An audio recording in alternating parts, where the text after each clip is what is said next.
No one dared to approach the alien beauty, but human soldier Michael Roberts saw no reason for hesitation. He strode confidently across Nexus 7's central promenade, ignoring the shocked whispers of the diverse crowd, giving the Vulcan female a wide berth. Nexus 7 bustled with activity, a melting pot of species from across the galaxy. The space station's gleaming metal walls and holographic displays created a futuristic backdrop for the tense scene unfolding. Humans mingled with various alien races, but all kept their distance from the striking Vulcan woman. Michael had just arrived for shore leave, his battle-worn uniform and determined gait marking him as a seasoned soldier. His eyes locked onto the Vulcan female, standing alone amidst the crowd. Her name was Uko, though Michael didn't know it yet. Her ethereal beauty and regal bearing commanded attention, her pointed ears and angled eyebrows unmistakably Vulcan. Vulcans were respected and feared throughout the galaxy. Their cold logic, emotional detachment, and superior strength and intelligence set them apart. Most beings avoided close contact with Vulcans, intimidated by their formidable reputation. As Michael approached, Uko's eyes widened in surprise. She was unaccustomed to such boldness, especially from a human. The crowd's whispers grew louder, a mix of languages expressing disbelief at the human's actions. Unknown to Michael, his encounter coincided with a critical diplomatic summit between humans and Vulcans. Tensions ran high due to recent territorial disputes in a resource-rich sector of space. The summit's outcome would determine the future of human expansion and influence in the galaxy. Both human and Vulcan intelligence operatives monitored the interaction closely. Captain Elena Hawkins, Michael's commanding officer, observed from afar. She recognized the potential diplomatic implications of this unexpected meeting. Simultaneously, Talar, a high-ranking Vulcan diplomat, took notice. She saw an opportunity to gather valuable information on human behavior. The station's advanced security systems recorded every detail of the encounter. Cameras zoomed in on Michael's determined expression and Uko's subtle reactions. This data would soon become crucial in the ongoing negotiations between humans and Vulcans. As Michael closed the final steps between them, he prepared to speak. His actions were about to challenge interspecies norms, impact diplomatic relations, and test his own understanding of alien cultures. The entire station seemed to hold its breath, waiting to see how the Vulcan beauty would respond to the bold human soldier. Michael's voice broke the tense silence. "Excuse me, I couldn't help but notice you standing alone. I'm Michael Roberts. Would you mind if I joined you?" Uko's response would set in motion a series of events that would ripple across the galaxy, potentially reshaping human-Vulcan relations forever. The fate of two species hung in the balance as a simple conversation began on the promenade of Nexus 7. Uko's eyebrow arched slightly, the only visible sign of her surprise at Michael's direct approach. She regarded him with cool curiosity, her dark eyes scanning his face. "Your proposal is unexpected," she said, her voice melodious yet tinged with caution. "I am Uko. What brings you to initiate contact with me, Michael Roberts?" Michael's easy smile belied the gravity of the moment. "Honestly, I've never met a Vulcan before. I figured this was as good a chance as any to change that." As they conversed, the promenade's ambient chatter dipped to a low murmur. Beings of various species stole furtive glances at the unlikely pair. A Ferengi merchant nearly dropped his case of rare crystals, distracted by the sight of a human and Vulcan engaged in casual conversation. Captain Elena Hawkins observed from her vantage point near a holographic star map. She tapped a small device on her wrist, activating a cutting-edge audio-visual recorder disguised as a standard-issue communicator. The captain's eyes narrowed as she focused on capturing every nuance of the interaction. Across the promenade, Talar, the Vulcan diplomat, stood rigid, her face an impassive mask. She raised a hand, summoning her aide with a subtle gesture. "Sovar," she said in a low voice, "approach and gather intel on this exchange. Exercise caution." Sovar nodded and moved smoothly through the crowd, positioning himself within earshot of Michael and Uko. As their conversation continued, Michael's natural charm began to work its magic. He regaled Uko with tales of his adventures in deep space, his animated gestures a stark contrast to her composed demeanor. "And that's when I realized the universal translator had been malfunctioning the entire time," Michael said, chuckling. "Turns out I'd been trying to negotiate a peace treaty with a Rigelian using nothing but food-related phrases." A flicker of amusement passed across Uko's face, gone almost as quickly as it appeared. But Michael caught it, and it emboldened him. "You know," he said, leaning in slightly, "I'm getting a bit hungry after all this talking. There's this amazing restaurant on level 3 that serves dishes from across the galaxy. Would you like to join me for a meal?" Uko's eyes widened imperceptibly. She opened her mouth to respond, but before she could, Sovar materialized beside them. "Pardon the interruption," Sovar said, his tone clipped. "Uko, your presence is required immediately for an urgent diplomatic matter." Michael's soldier instincts kicked in. He noted Sovar's slightly too stiff posture, the way his eyes darted between them. "Really?" Michael asked, his voice taking on an edge. "And what diplomatic matter would that be?" Sovar hesitated, caught off guard by the direct challenge. "That is classified information," he said, recovering quickly. "Uko, we must depart now." The tension in the air was palpable. Nearby, a Andorian security officer placed a hand on his sidearm, eyeing the confrontation warily. Captain Hawkins began moving through the crowd, prepared to intervene if necessary. Michael stood his ground, squaring his shoulders. "I think you'd better explain yourself," he said, his voice low and measured, "because from where I'm standing, this looks an awful lot like attempted intimidation." Talar watched the scene unfold, her mind racing through possible outcomes and their potential impact on the upcoming negotiations. She prepared to step in, calculating the most logical way to defuse the situation. Just as the confrontation seemed poised to escalate, Uko spoke. Her voice was calm, but there was a new note in it, something almost like curiosity or perhaps defiance. "Sovar," she said, "I appreciate your concern, but I am not currently engaged in any urgent diplomatic matters." She turned to Michael, and to everyone's surprise, including her own, she said, "I find your invitation intriguing. I would be interested in continuing our discussion over a meal." A ripple of shocked whispers spread through the watching crowd. Sovar's composure slipped for a moment, his eyes widening in disbelief. Michael's face broke into a grin. "Fantastic," he said, offering his arm to Uko in a gentlemanly gesture. After a moment's hesitation, she placed her hand lightly on his forearm. As they walked away, leaving a stunned Sovar in their wake, the promenade erupted into a flurry of excited conversations.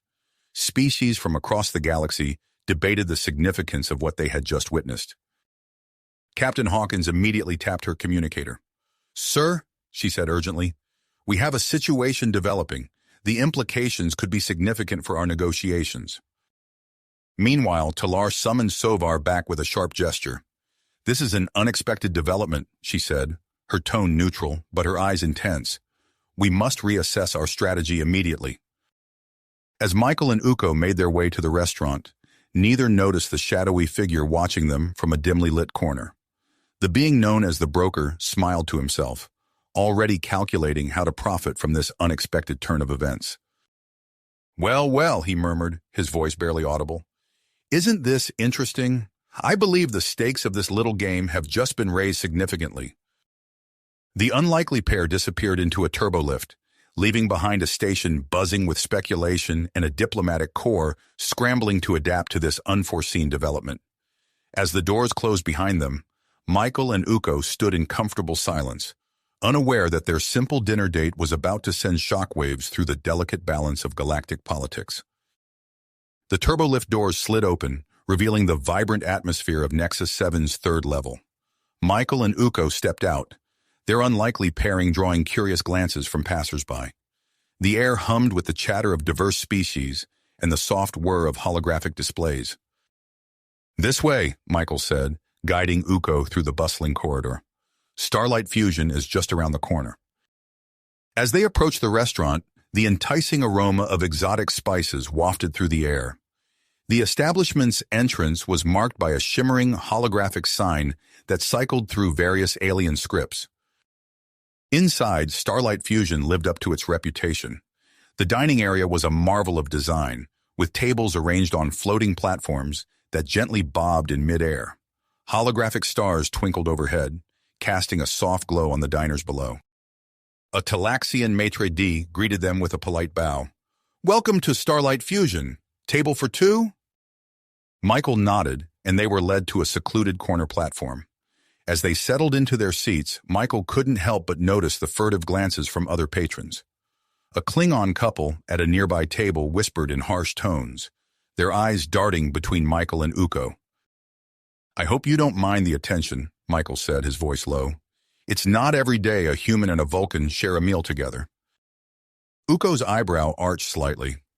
"Attention is illogical. We are merely two sentient beings engaging in the common act of sustenance consumption." Michael chuckled. "When you put it that way, it sounds far less romantic." As they perused the menus, holographic displays that adjusted to each species' language preferences, neither noticed the subtle movements around the restaurant. Captain Elena Hawkins, seated at the bar, tapped a code into her drink glass, signaling her team. Instantly, 3 human operatives positioned themselves strategically around the room, their eyes fixed on Michael and Uko. Across the restaurant, Sovar slipped into a shadowy booth, his Vulcan hearing easily picking up the conversation at Michael and Uko's table. He activated a small recording device hidden in his sleeve, determined to capture every nuance of the interaction. "So, Uko," Michael said, leaning forward slightly, "what brings a Vulcan to Nexus 7, business or pleasure?" Uko tilted her head, considering the question. "I am here as part of the Vulcan delegation attending the diplomatic summit. However, I find your distinction between business and pleasure intriguing. Are they mutually exclusive in human culture?" Michael's eyes crinkled with amusement. "Not always, but they can be. For instance, right now, I'm definitely here for pleasure." He winked, causing Uko's cheeks to flush a faint green. As their meals arrived, a shimmering blue dish for Michael and a precisely arranged assortment of vegetables for Uko, the conversation flowed more freely. Michael regaled Uko with tales of his adventures in deep space, his animated gestures a stark contrast to her composed demeanor. "And that's when I realized the universal translator had been malfunctioning the entire time," Michael said, chuckling. "Turns out I'd been trying to negotiate a peace treaty with a Rigelian using nothing but food-related phrases." A flicker of amusement passed across Uko's face, gone almost as quickly as it appeared. But Michael caught it, and it emboldened him. He reached across the table, his fingers lightly brushing against Uko's hand as he refilled her water glass. The touch sent a jolt through Uko's system. Her heart rate increased, and she felt an unfamiliar warmth spreading across her cheeks. These physiological responses, easily detectable by Sovar's keen Vulcan senses, caused him to shift uncomfortably in his seat. As the meal progressed, Michael's human courtship tactics began to visibly affect Uko. Her typically stoic facade cracked, revealing glimpses of genuine emotion. She found herself laughing at his jokes, her logical mind struggling to process the unfamiliar sensations coursing through her body. Sovar, witnessing this unprecedented display, immediately tapped his communicator. "Talar," he whispered urgently, "the situation is escalating. Uko's emotional control appears to be compromised." Across the station, in a secure conference room, Ambassador Xanders received an urgent communique. His eyes widened as he read the report on the unfolding situation at Starlight Fusion. Without hesitation, he contacted his Vulcan counterpart, Ambassador Tavrok. "Ambassador Tavrok," Xanders said, his voice calm but tinged with excitement. "I believe we have a unique opportunity before us. Are you aware of the current interaction between a human soldier and a member of your delegation?" Tavrok's face remained impassive on the screen, but a slight twitch of his eyebrow betrayed his interest. "I have been informed of the, unusual situation. What do you propose, Ambassador Xanders?" "I suggest we observe this cultural exchange firsthand. It could provide invaluable insights for our ongoing negotiations." After a moment's consideration, Tavrok nodded. "Your proposal is logical. I will meet you at Starlight Fusion in 10 minutes. Back at the restaurant, Michael reached into his pocket, pulling out a small, carefully wrapped package. "I have something for you, Uko," he said, his voice soft. It's a tradition in human culture to give a gift on a first date. Uko's eyes widened as Michael presented her with a delicate, iridescent flower. Its petals shimmered with colors that seemed to shift and change in the light. "It's beautiful," Uko breathed, her voice filled with wonder. She reached out, gently taking the flower from Michael's hand. Sovar, watching from his hidden vantage point, nearly dropped his recording device in shock. The exchange of botanical specimens held deep cultural significance in Vulcan society, typically reserved for declarations of lifelong commitment. Uko's acceptance of the gift, coupled with her visible pleasure, was a flagrant violation of Vulcan norms. As Michael and Uko finished their meal, blissfully unaware of the diplomatic storm brewing around them, Captain Hawkins received new orders from her superiors. She discreetly signaled her team, instructing them to maintain surveillance as the couple left the restaurant. Michael stood, offering his hand to Uko. "There's a beautiful holographic garden on this level. Would you like to take a walk with me?" Uko hesitated for a moment, her Vulcan logic warring with her newfound emotions. Finally, she placed her hand in Michael's, her voice tinged with an unfamiliar excitement. "Yes, I would like that very much." As they made their way to the exit, Sovar emerged from his hiding spot, moving to intercept them. "Uko," he said, his voice stern, "I must insist that you return to the Vulcan delegation immediately. Your behavior is causing great concern among our people." Uko's eyes flashed with an emotion Sovar had never seen in a fellow Vulcan. Defiance. "Your concerns are noted, Sovar, but I will not be returning to the delegation at this time. I am continuing my evening with Michael." Sovar stood shocked as Uko brushed past him, her hand still clasped in Michael's. As the couple disappeared into the crowded corridor, heading towards the holographic garden, Sovar tapped his communicator with trembling fingers. "Tilar," he said, his voice barely above a whisper, "we have a significant problem. Uko has publicly defied Vulcan authority. I fear this situation has escalated beyond our control."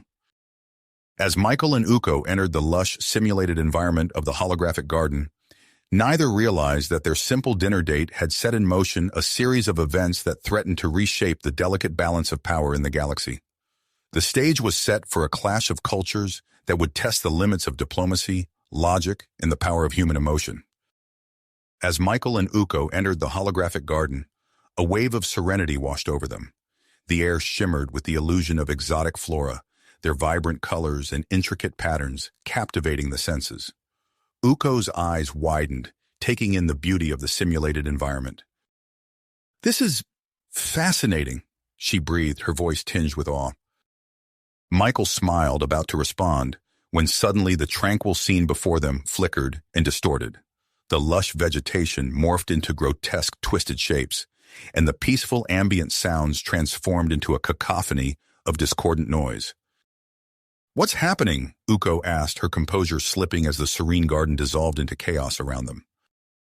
Before Michael could answer, alarms blared throughout the station, their urgent wails echoing through the now malfunctioning garden. Visitors cried out in confusion and fear as the holographic projections continued to malfunction, creating a disorienting and potentially dangerous environment. Michael's military training kicked in instantly. "Everyone stay calm," he shouted, his voice cutting through the panic.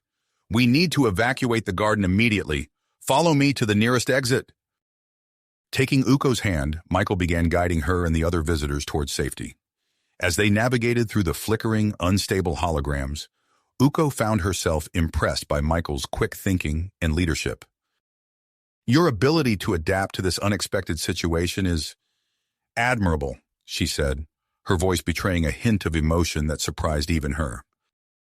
As they emerged from the malfunctioning garden, they were met with a scene of controlled chaos. Security personnel rushed past them, their faces grim with purpose. Captain Elena Hawkins appeared, her expression taut with concern. "Michael, what's the situation in there?" she demanded. "The holographic systems are completely haywire, Captain," Michael reported. "It's as if someone's hijacked the environmental controls." Hawkins nodded sharply. "We suspect a possible terrorist attack. I'm mobilizing my team now." As Hawkins moved to coordinate her security forces, a group of Vulcan diplomats approached, led by Ambassador Tvrok. His usually impassive face was etched with barely concealed disapproval as he fixed his gaze on Uko. "Uko, you will return to the Vulcan delegation immediately," Tvrok stated, his tone brooking no argument. This incident clearly demonstrates the danger of fraternizing with humans and straying from our cultural norms. Uko stiffened, torn between her ingrained respect for Vulcan authority and her growing feelings for Michael. The conflict played out across her face, a display of emotion that shocked the watching Vulcans. Michael stepped forward, placing himself protectively between Uko and the Vulcan diplomats.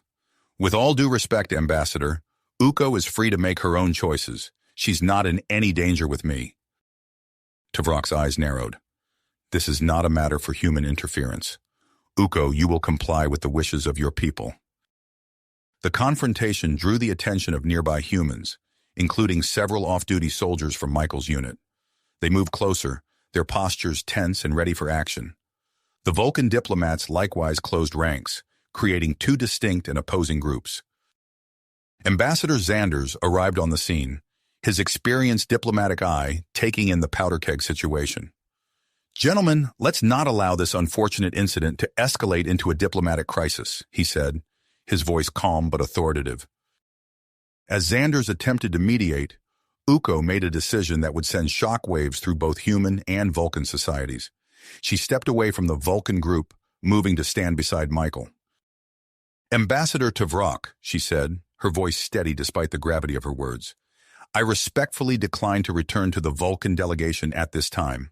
I choose to continue my association with Michael and to explore human customs further." A collective gasp rose from the gathered Vulcans. Even the humans looked shocked at this bold declaration. Tvrok's face hardened, his voice cold as he replied, "You understand the consequences of this decision, Uko. The High Council will be informed immediately." As if on cue, Tvrok's communicator chirped. He listened for a moment, his expression growing even more severe. "The Vulcan High Council has issued an immediate recall for all Vulcan personnel on Nexus 7, he announced, his gaze fixed on Uko. "This includes you, Uko. Will you defy not only me but our entire society?" The tension in the air was palpable as everyone waited for Uko's response. Michael squeezed her hand gently, offering silent support. Ambassador Xanders, sensing the potential for disaster, stepped forward. "Ambassador Tvrok, perhaps we can find a more constructive solution. I propose an emergency summit between our leaders to address these cultural misunderstandings. We could use Michael and Uko's unique situation as a case study for improved interspecies relations." As the diplomats debated, Captain Hawkins received an urgent message from her security team. She pulled Michael aside, speaking in a low voice. "We've traced the source of the garden malfunction to a hidden transmitter. This wasn't an accident or a simple malfunction. Someone's deliberately trying to cause trouble here." Michael's mind raced, connecting the dots. "Captain, I think there's more going on here than just human Vulcan tensions. With your permission, I'd like to investigate further." Hawkins nodded. "Proceed with caution, Michael. This situation is volatile enough without adding more fuel to the fire." As Michael turned back to Uko, he saw the conflict in her eyes. She was struggling with her growing feelings for him and her lifelong commitment to Vulcan principles.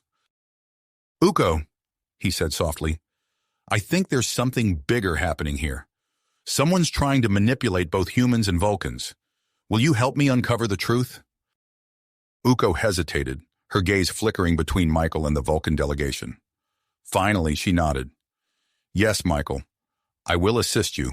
This decision may go against my people's wishes, but I believe it is the logical course of action given the circumstances."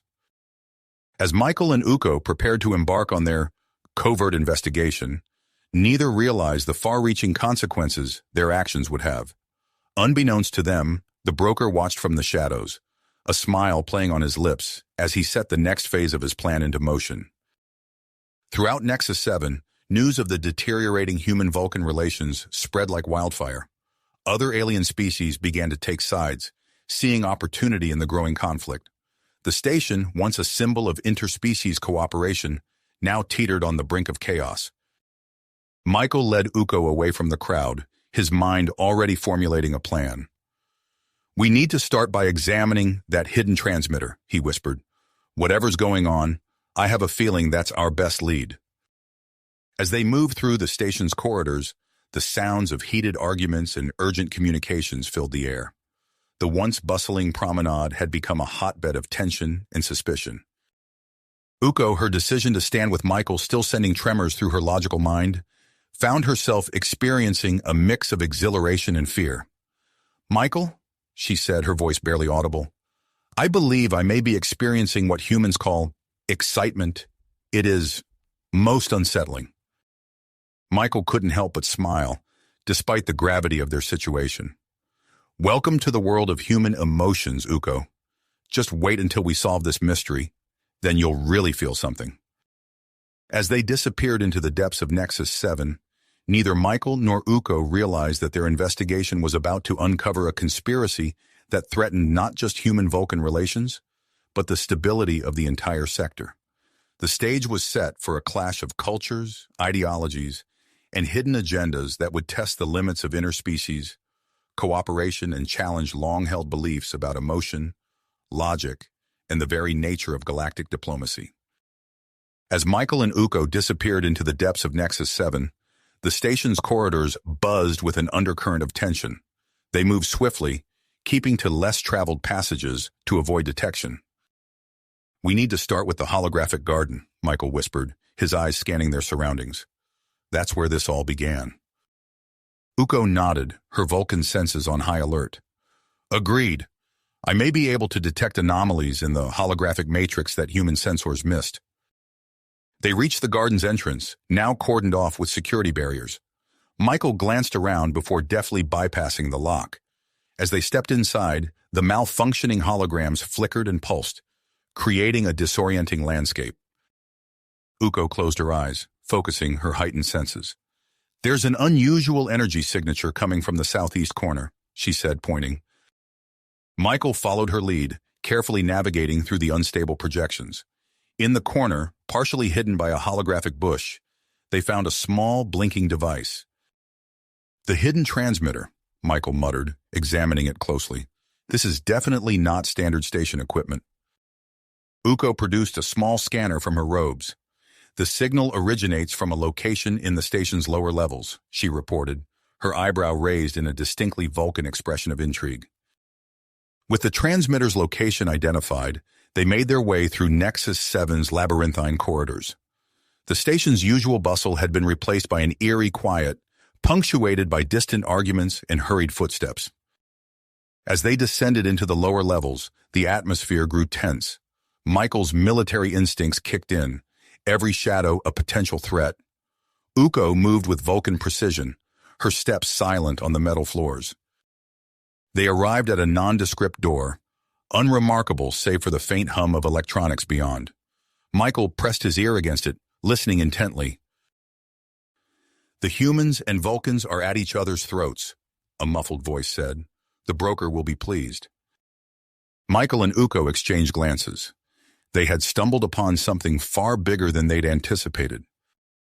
"We need to get inside," Michael whispered. "Can you override the lock?" Uko nodded, her fingers dancing over the control panel. The door slid open with a soft hiss, revealing a room filled with sophisticated communications equipment. Two figures hunched over a console spun to face them, their expressions shifting from surprise to hostility in an instant.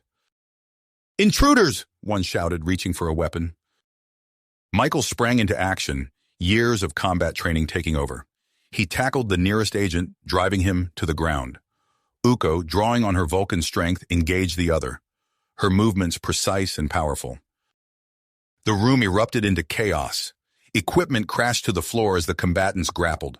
Michael dodged a punch, countering with a swift jab to his opponent's solar plexus. Uko applied a Vulcan nerve pinch, her face a mask of concentration as her adversary crumpled. In the heat of the fight, Michael failed to notice the third agent emerging from a hidden alcove. A burst of energy from a concealed weapon caught him in the side, sending him sprawling. Pain lanced through Michael's body, his vision blurring. He felt a presence beside him. Uko. Her cool hands touched his face, and suddenly the pain diminished, shared between them through her touch telepathy.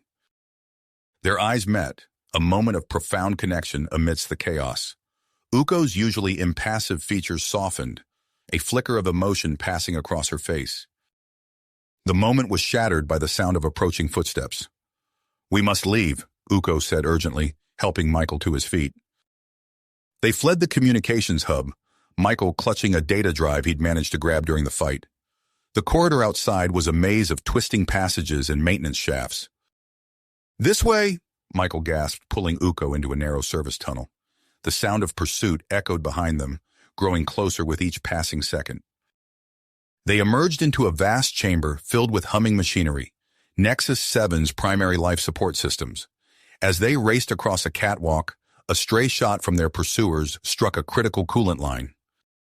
Alarms blared throughout the station as pressurized gas began venting into the chamber. The station's artificial atmosphere began to fluctuate, sending shockwaves of panic through Nexus 7's population. "We need to seal that breach," Michael shouted over the cacophony of alarms and hissing gas. Uko nodded, her Vulcan calm a stark contrast to the chaos around them. "I can reroute power to the emergency containment fields, but I'll need to access the main control panel." As they worked to contain the damage, Michael's mind raced. They had uncovered a conspiracy that threatened not just human-Vulcan relations, but the entire station. Now, with Nexus 7's life support systems compromised, they faced an even greater challenge. The station's corridors filled with frantic activity as human and Vulcan technical teams mobilized to address the crisis.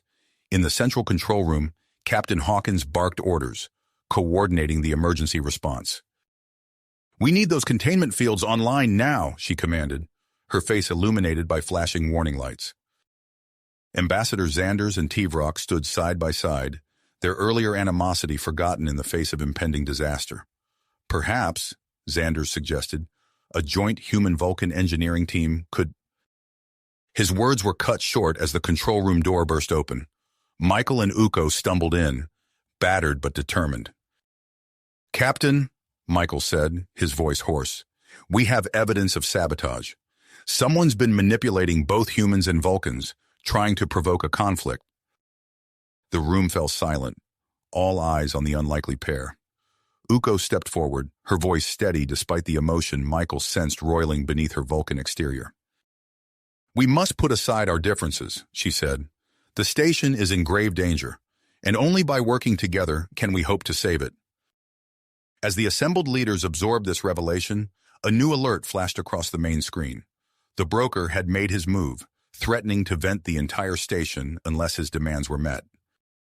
Michael and Uko exchanged glances, knowing that their next actions would determine not just their own fate, but that of everyone aboard Nexus 7. The real challenge was just beginning. The real challenge was just unfolding before them. As the immediate crisis on Nexus 7 subsided, Michael and Uko found themselves thrust into an unexpected spotlight. The station's news feeds buzzed with reports of their heroic actions, their faces plastered across holographic displays throughout the promenade. "Human-Vulcan duo saves station," scrolled one headline. Another proclaimed, "Interspecies cooperation triumphs over sabotage." Michael shifted uncomfortably as they walked through the bustling corridors, acutely aware of the stares and whispers that followed them. Uko, typically stoic, seemed equally unsettled by the attention. "I find this public scrutiny disconcerting," she murmured, her eyes darting from one curious onlooker to another. Before Michael could respond, Captain Hawkins's voice crackled over their communicators. "Michael, Uko, report to my office immediately." They arrived to find not only Hawkins, but also Ambassadors Xanders and Tvrok waiting for them. The atmosphere in the room was tense, charged with unspoken expectations. Hawkins spoke first, her tone measured. "Your actions have had unexpected consequences. The station's leadership believes we can use this situation to our advantage." Ambassador Xanders stepped forward, his diplomatic training evident in every carefully chosen word. "We're organizing a series of public appearances for the two of you. Interviews, panel discussions, cultural exchange events. The goal is to showcase the potential of human-Vulcan cooperation." Tavrak, his face an impassive mask, added, "This collaboration may serve to ease tensions between our peoples." Michael and Uko exchanged glances, a silent communication passing between them. They had uncovered a conspiracy and saved the station, but this was not what they had anticipated. The following days passed in a whirlwind of activity. Michael found himself thrust onto stages and in front of cameras, recounting their adventures and extolling the virtues of interspecies teamwork. Uko, despite her Vulcan reserve, handled the attention with grace, her logical insights providing a perfect counterpoint to Michael's more emotional responses. It was during one such event, a live broadcast beamed across the sector, that everything changed. Michael, caught up in the moment and following a purely human impulse, turned to Uko and kissed her full on the lips. The auditorium fell silent. Michael pulled back, suddenly aware of what he had done. Uko stood frozen, her eyes wide with shock. In the audience, humans gasped and whispered excitedly, while the Vulcans sat in stunned silence. Uko's reaction was visible even to the human audience. Her cheeks flushed a deep green, her pupils dilated, and her breathing quickened. To the Vulcan observers, these signs were unmistakable and deeply alarming. As they left the station erupted into chaos. Human reporters clamored for comments, while Vulcan officials huddled in urgent discussion. Michael attempted to speak with Uko, but she retreated to her quarters, citing a need for meditation. The next morning, Ambassador Xanders called an emergency meeting. "We've received interesting responses to yesterday's incident," he began, his tone cautious. "The Human Vulcan Diplomatic Corps sees an opportunity here. We're proposing a cultural exchange program focused on mating customs and relationship norms, with you two as the figureheads." Michael blinked in surprise. "Us? But we're not. I mean, Uko and I—" Before he could finish, the door burst open. A tall, austere Vulcan woman entered, flanked by two stern-looking aides. "I am Elder Tapau," she announced, her voice carrying the weight of centuries of Vulcan tradition. "We demand the immediate return of Uko to Vulcan for emotional rehabilitation. Her behavior threatens the very foundation of our society." Captain Hawkins stood, her voice firm. "Elder Tapau, with all due respect, Uko is a valued member of this station's community. We will not forcibly remove her against her wishes." As the argument escalated, Michael slipped out of the room.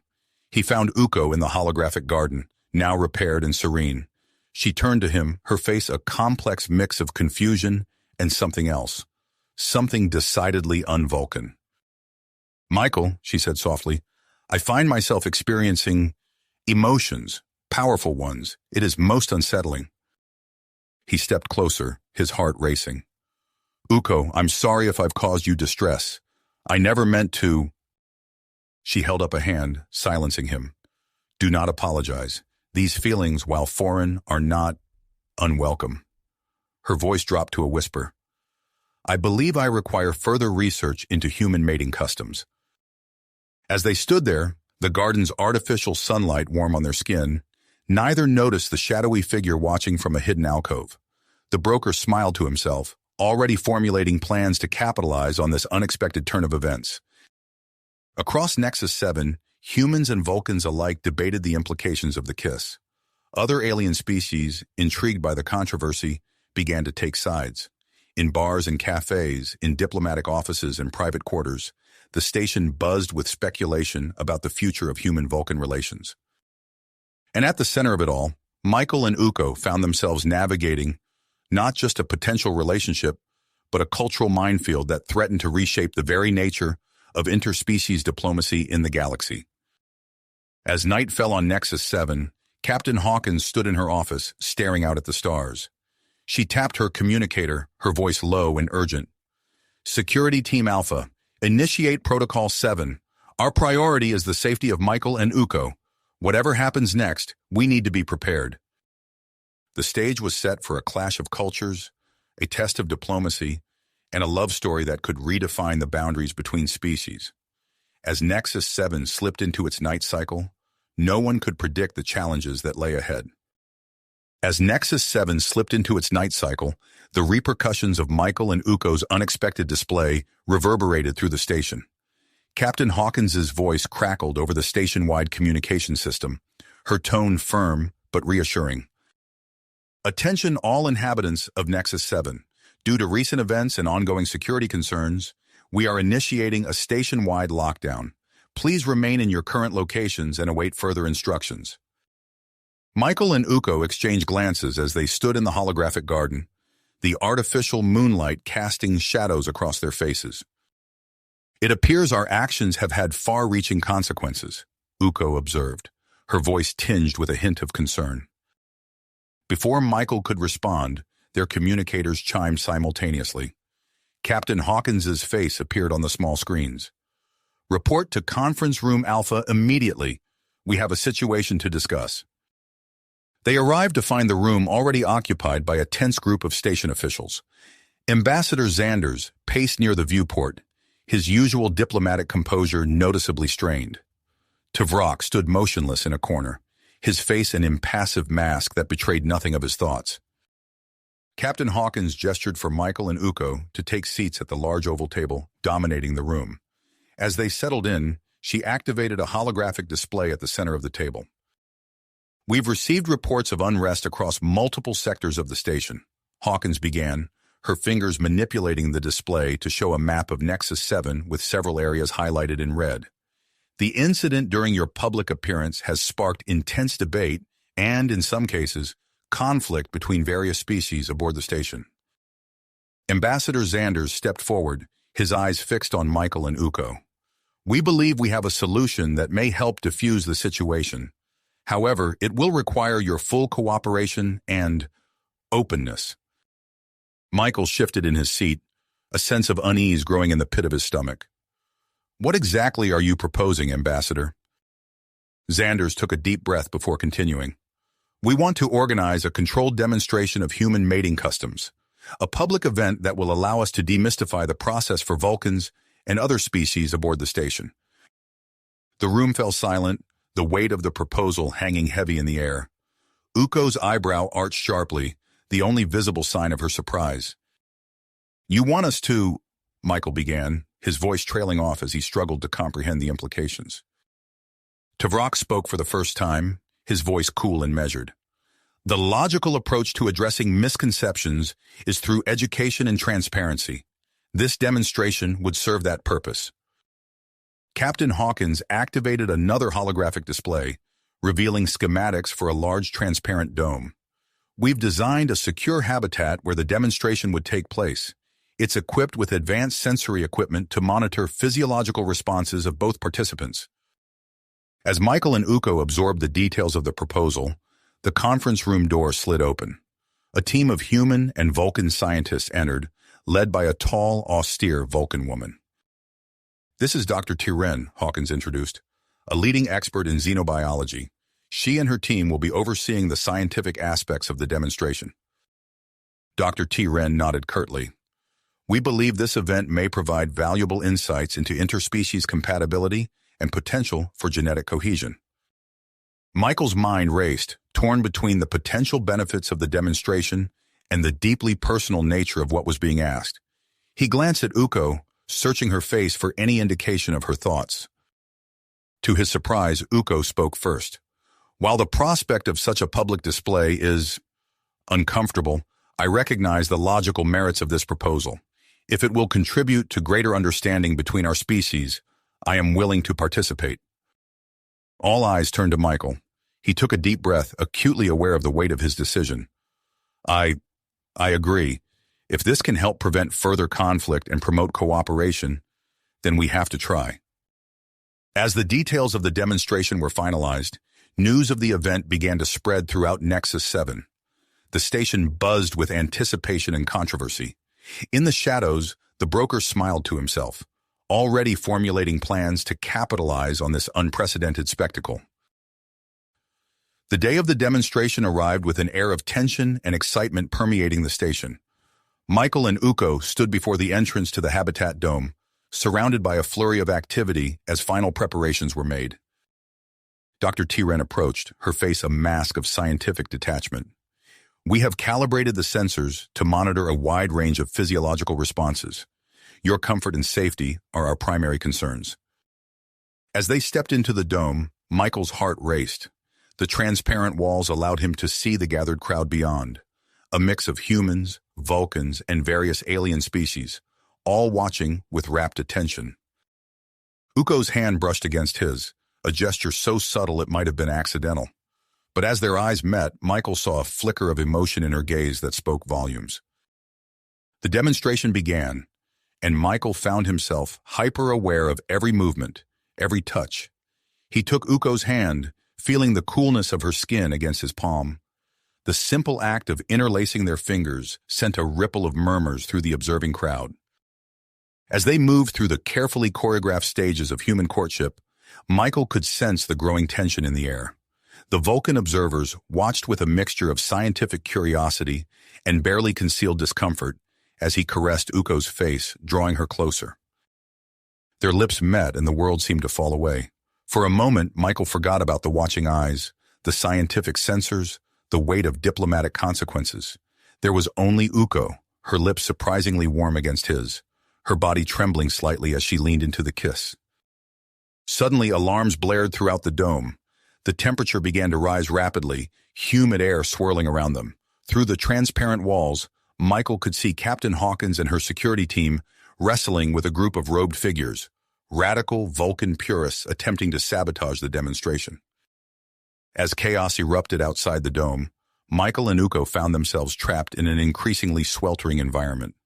Sweat beaded on Michael's forehead, and he noticed a sheen of moisture on Uko's skin. Her cheeks flushed a deep green. "Are you all right?" he asked, concern evident in his voice. Uko's eyes met his, and he saw something there he'd never witnessed in a Vulcan before. Raw, unbridled emotion. "I find myself overwhelmed," she admitted, her voice barely above a whisper. The malfunctioning environmental controls had created an unexpectedly intense atmosphere within the dome. As the temperature continued to rise, Michael and Uko's actions became less choreographed, more instinctual.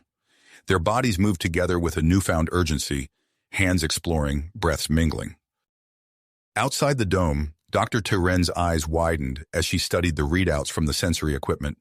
"Fascinating," she murmured, her fingers flying over the control panel. "The hormone levels, I've never seen anything like this before." As the demonstration reached its climax, a palpable wave of emotion seemed to sweep through the observing crowd. Humans gasped and cheered, while many Vulcans appeared visibly shaken, their carefully maintained composure cracking in the face of such a raw display of passion. In the aftermath, as Michael and Uko emerged from the dome, they found themselves at the center of a storm of activity. Scientists clamored for samples, diplomats argued over the implications, and reporters from a dozen worlds jockeyed for interviews. Michael's mind spun with the enormity of what had just transpired. As he looked at Uko, her hair slightly disheveled and her eyes bright with an emotion he couldn't quite name, he realized that their actions had set in motion events that would ripple across the galaxy. In the privacy of a nearby corridor, Uko drew close to him, her voice low. "Michael, I believe we have much to discuss regarding the nature of our relationship." As they slipped away from the clamoring crowd, Michael caught a glimpse of a familiar figure watching from the shadows. The broker's eyes gleamed with calculated interest, his mind already spinning with new schemes and opportunities. The demonstration had ended, but its true impact was only beginning to unfold. As Michael and Uko retreated to process what had occurred between them, Nexus 7 erupted into a maelstrom of cultural exchange, scientific discovery, and diplomatic maneuvering that would reshape the very fabric of interstellar relations. Relations that would reshape the very fabric of interstellar society. In the days following the demonstration, Nexus 7 transformed into a bustling hub of interspecies activity. The station's corridors teemed with an influx of visitors from across the galaxy, all eager to witness the aftermath of the groundbreaking event. Captain Elena Hawkins stood in her office, surveying the chaos unfolding on the security monitors. She tapped her communicator, her voice tight with stress. "Implement Protocol Omega. We need to establish order before this situation spirals out of control." Within hours, new regulations swept across Nexus 7. Holographic signs materialized, designating specific areas for interspecies interactions.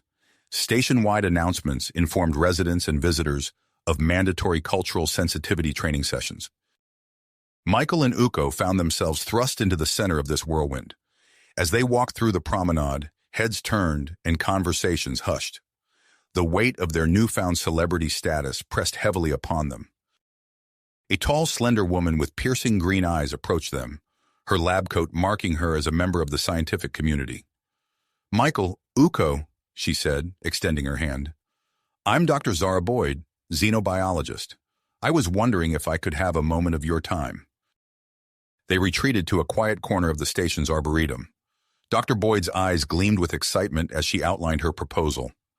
"Your demonstration has opened up unprecedented possibilities in the field of interspecies biology. I'd like to conduct a comprehensive study on the long-term effects of human-Vulcan coupling." Uko raised an eyebrow, her voice calm but tinged with curiosity.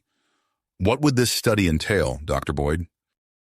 "A series of physical examinations, behavioral observations, and controlled experiments," Dr. Boyd explained.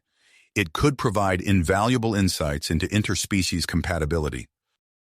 Michael and Uko exchanged glances, a silent communication passing between them.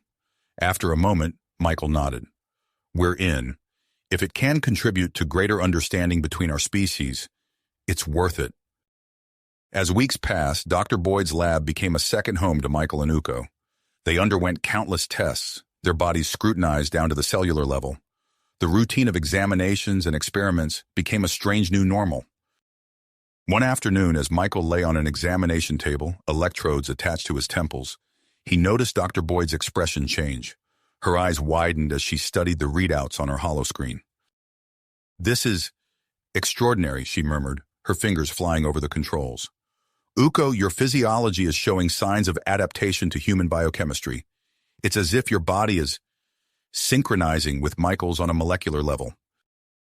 The implications of this discovery sent shockwaves through Nexus 7's scientific community.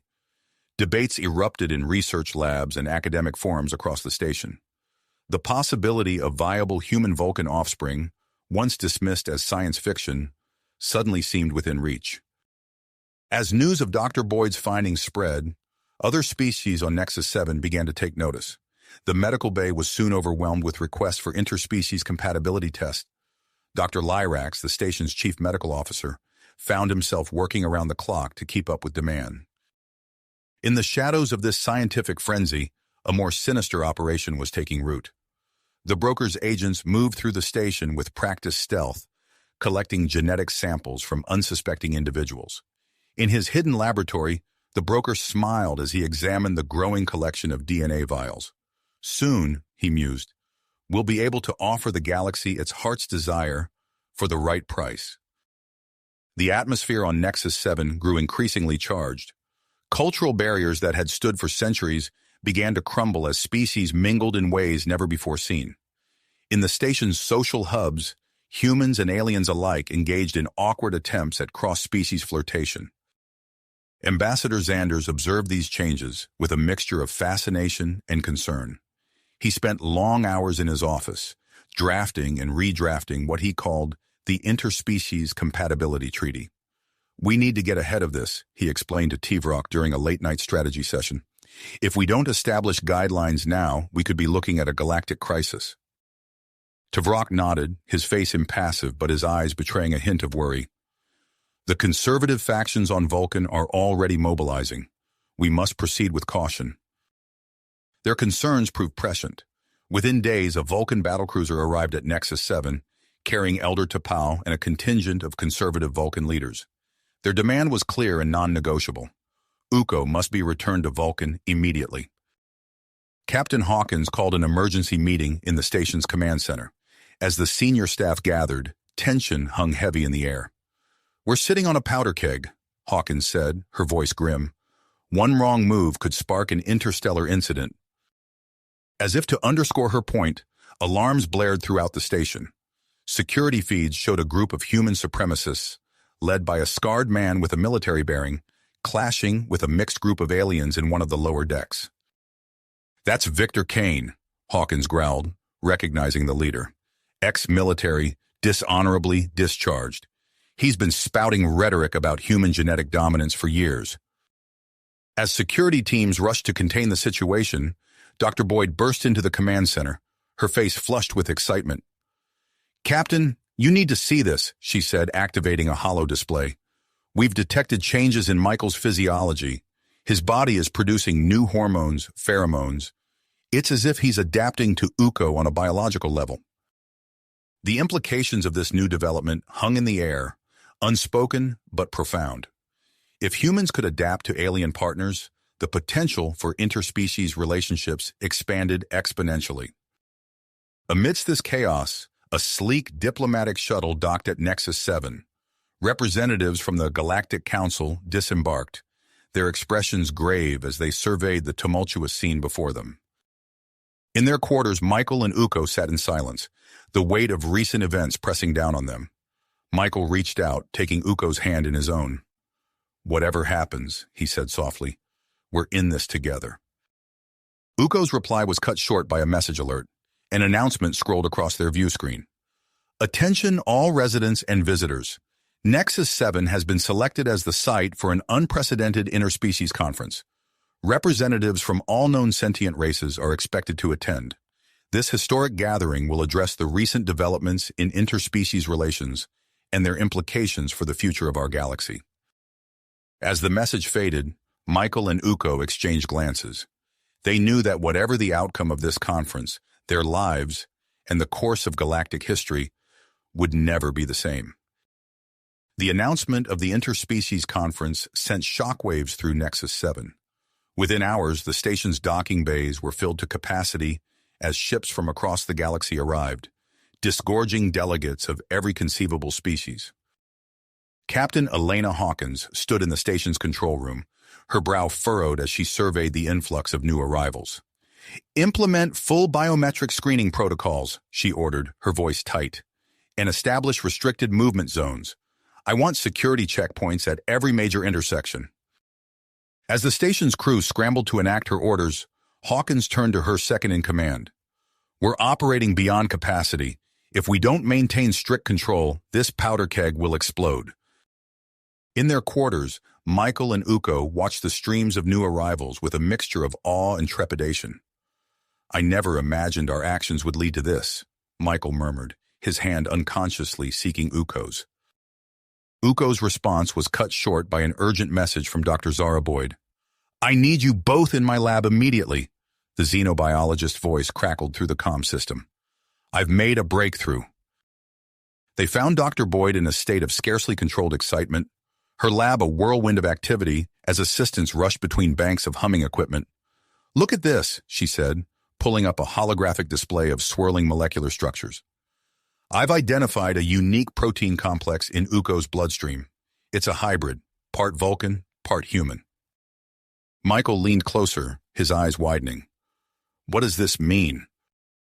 "It means," Dr. Boyd said, her voice hushed with the weight of her discovery, "that prolonged intimate contact between humans and Vulcans can lead to physiological changes at a molecular level. We might be looking at the possibility of natural human-Vulcan reproduction." The implications of this revelation hung in the air, heavy with potential. But before they could fully process it, alarms blared throughout the station. On the lab's view screen, they watched chaos unfold as the news of Dr. Boyd's discovery spread like wildfire through Nexus 7. In the lower decks, a market materialized seemingly overnight, with shadowy figures hawking vials of a glowing blue liquid. "Guaranteed interspecies compatibility," one seller called out. "Be with the alien of your dreams." The broker watched from the shadows, a satisfied smile playing on his lips, as his agents distributed the untested compatibility serum to eager buyers. As the conference began, Ambassador Xanders took the podium, his face grave. "Esteemed delegates," he began, "I present to you the Interspecies Compatibility Treaty." He outlined the document's key points: guidelines for genetic research, protections for interspecies couples, rights for hybrid offspring. The response was immediate and polarizing. Some delegates cheered, while others shouted in outrage. A Andorian representative stood, antennae quivering with emotion. This is an abomination. We cannot allow the purity of our species to be compromised. Before Xanders could respond, the station's holoprojectors flickered to life. Elder Tapau's stern visage appeared, looming over the assembled delegates.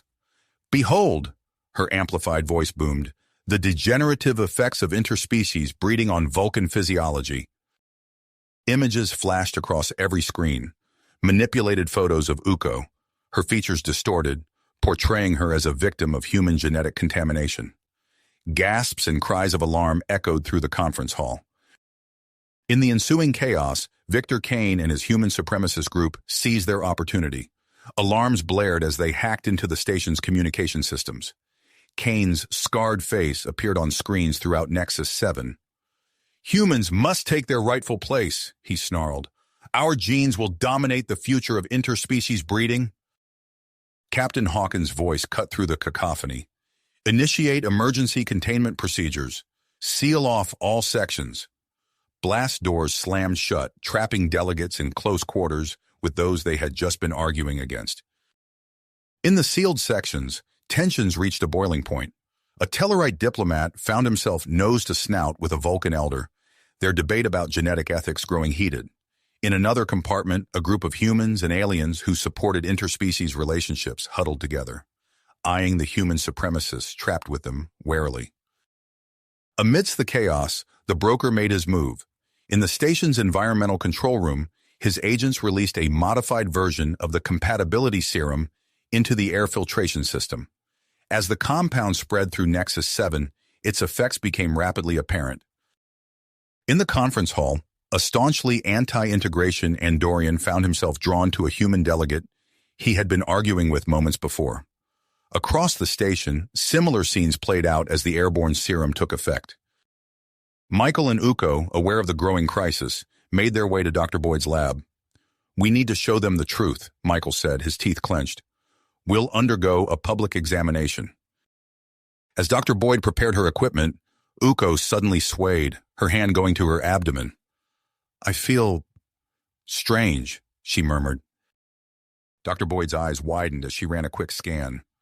"Uko," she said, her voice hushed with awe, "you're showing early signs of pregnancy."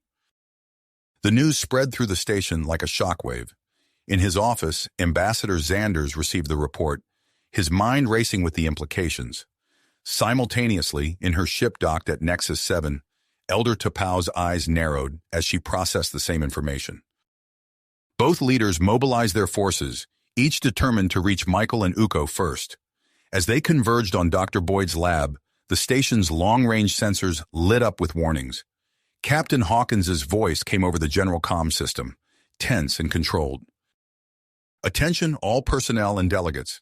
We have detected an approaching fleet of unknown origin. All faction leaders report to the command center immediately." As the summons echoed through the station, Michael and Uko exchanged a look of apprehension. They knew that whatever came next would shape not just their future, but the future of the entire galaxy. Galaxy. As if in response to their unspoken fears, the station shuddered, its hull groaning under the strain of the approaching fleet. Captain Hawkins' fingers flew across the command console, bringing up detailed scans of the incoming vessels. Her eyes widened as she took in the unfamiliar configurations. "These ships, they're unlike anything in our database." The command center erupted into a flurry of activity as officers scrambled to analyze the new threat. Amidst the chaos, Ambassador Xanders and Elder Tapau arrived, their faces etched with concern. "Captain," Xanders said, his voice tight, "we need to secure Michael and Uko. Their child could be the key to galactic stability." Tapau nodded in agreement, her usually stoic expression betraying a hint of urgency.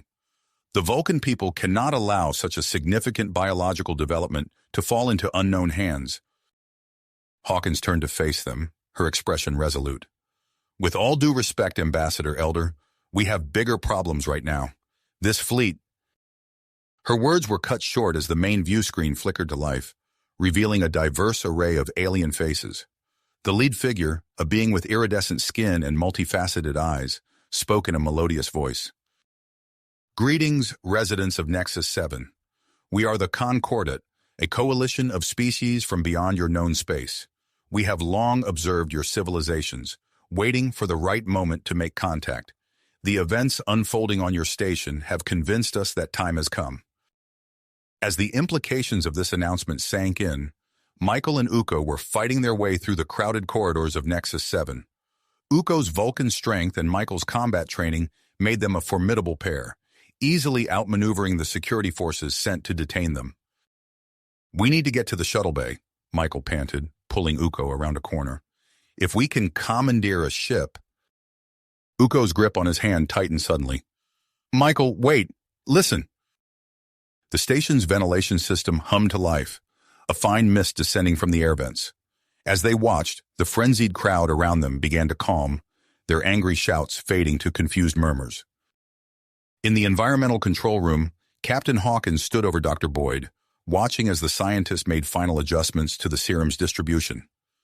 "Are you sure about this, Doctor?"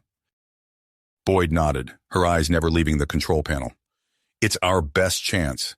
This modified version should counteract the broker's serum and enhance empathy across species. If it works, we might just save the station and possibly the galaxy," Hawkins finished. She took a deep breath. "Do it." As the serum spread through Nexus 7, its effects became immediately apparent. In the conference hall, bitter enemies found themselves engaging in calm, rational discussions. The human supremacists, led by Victor Kane, lowered their weapons, looking around in confusion as their hatred melted away. The broker, realizing his carefully laid plans were unraveling, made a desperate dash for the docking bay.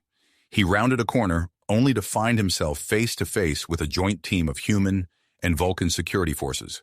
Leading the group were Michael's former squad mates and several of Uko's Vulcan colleagues. "End of the line, broker," growled Sergeant Rodriguez, Michael's old friend. "Your little empire ends here." As the broker was led away in restraints, his vast network of illegal operations exposed, Michael and Uko emerged from hiding. They watched in amazement as the station's diverse inhabitants, once at each other's throats, now mingled peacefully. Their moment of relief was short-lived, however, as Elder T'Pau approached, her face an unreadable mask. Michael tensed, ready to fight, but Uko placed a calming hand on his arm. To their surprise, T'Pau's expression softened. "I have reconsidered my position," she said, her voice carrying a hint of wonder. "Perhaps there is merit in controlled interspecies relations. Your union may indeed be the key to a new era of galactic cooperation." As if to underscore her words, the station's comm system crackled to life. The melodious voice of the Concordate leader filled the air, announcing their peaceful intentions and desire to join the galactic community.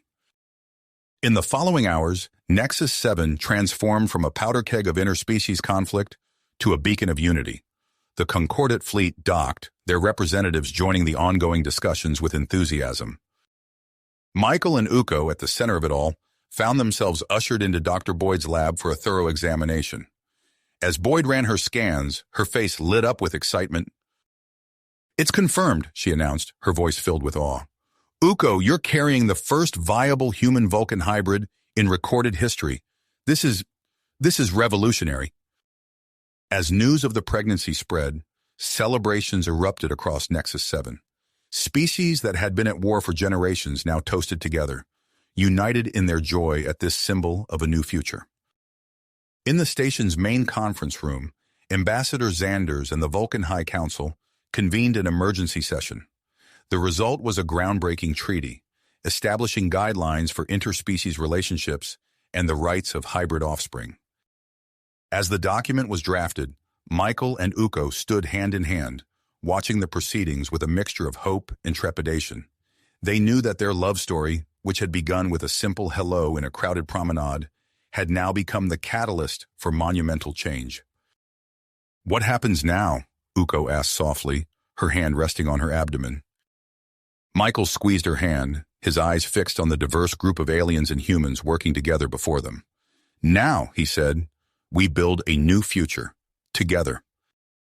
As the treaty neared completion, Captain Hawkins approached the couple, a rare smile on her face. "We're designating Nexus 7 as a special cultural exchange zone," she informed them. "And we'd like you two to be at the center of it." Michael and Uko exchanged a look, years of unspoken understanding passing between them in an instant. They turned back to Hawkins, their decision made. "We'd be honored," Michael said.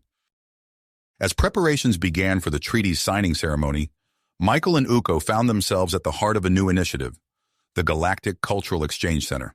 Their mission was to create a place where individuals from across the universe could come to learn about and experience different species' customs in a controlled, respectful environment.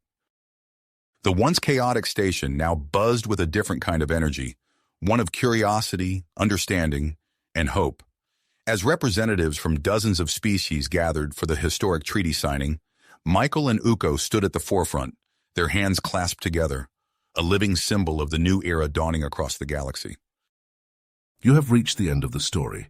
If you enjoyed this story and want to support us, please leave a like and subscribe to our channel, and for every comment that says 88, I will heart every single one of them. Thank you for your time.